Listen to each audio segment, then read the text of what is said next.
This is an honest review for the HP Spectre X360. The first thing you need to know about this laptop is it's beautiful. It's probably the best looking laptop I've ever had. Obviously it has the basics, it's Wi-Fi, Bluetooth, 3 USB ports, which is really important and really helpful. It has 1 HDMI and 1 mini display port. It has a plug for your headphone jack, 1 AC power port, and it has a slot for your SD card. So let's get straight into the positives. The Spectre is so light. It's probably the lightest laptop I've ever had. I know this might seem like I'm exaggerating a bit, but there's not much of a difference between this and my iPad. I mean, my iPad has a really big case. It has an armor box, but I don't feel like there's much of a difference. I think this is really good for students and people who are planning to use this on the go. I would feel very comfortable using it outside. The only negative with using it on the go is I think the screen, there is quite a lot of glare on the screen, but I'm sure there are some screen protectors to deal with that. It does have a really good battery life. If you're using this for simple tasks, then you're going to get a lot of time out of it. They advertise that it runs for about 12.5 hours.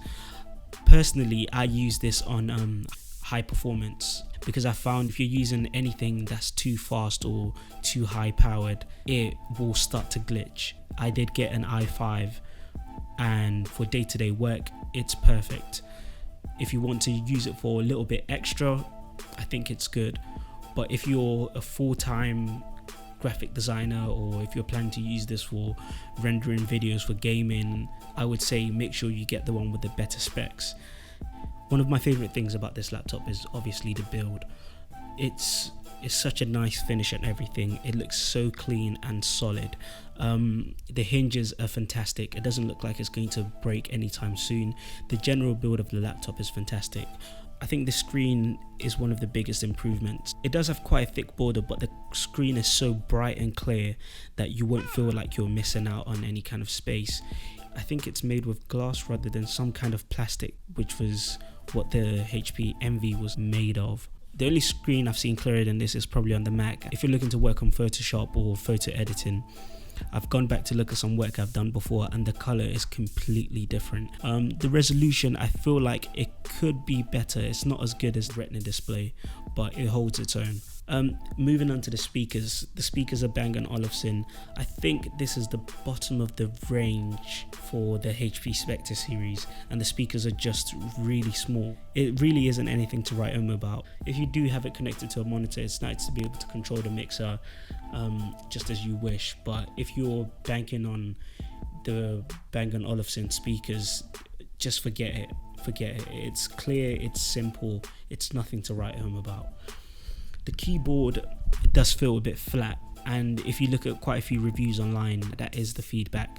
It's a bit weird to get your hands used to it, but once you do get used to it, it can become something that you prefer. I can see why it has to be flat so that you can be flexible with the laptop. The biggest difficulty that you find with getting used to the keypad is it's very different to any other laptop or computer that you work on day to day.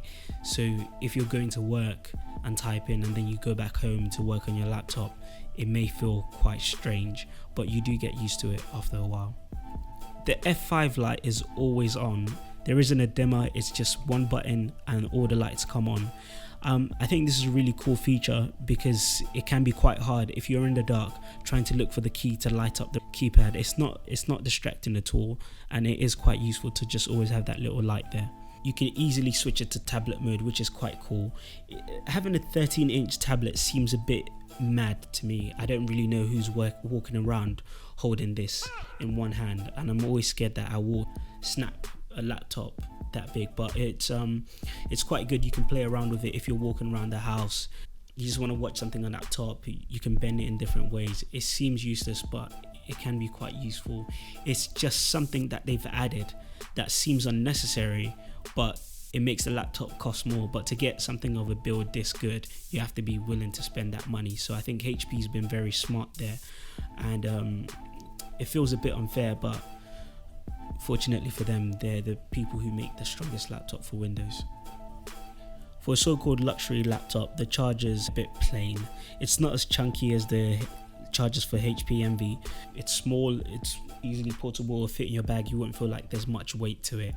But for a luxury laptop, I feel like they could have gone for something that looks a bit more like what Apple does, just to differentiate it from everything else they're selling, because you have this beautiful laptop and then you just have the basic charger next to it. The touchpad is huge. It took me a while to get used to this, as it doesn't have the usual buttons you're used to. It's just one huge touchpad. It's about the size of an iPhone 6, but it's quite good. I personally have a wireless mouse that I use next to it, and I think it's just a lot better for me. But as you can see, there are a lot of gestures you can use on it, and it's quite good.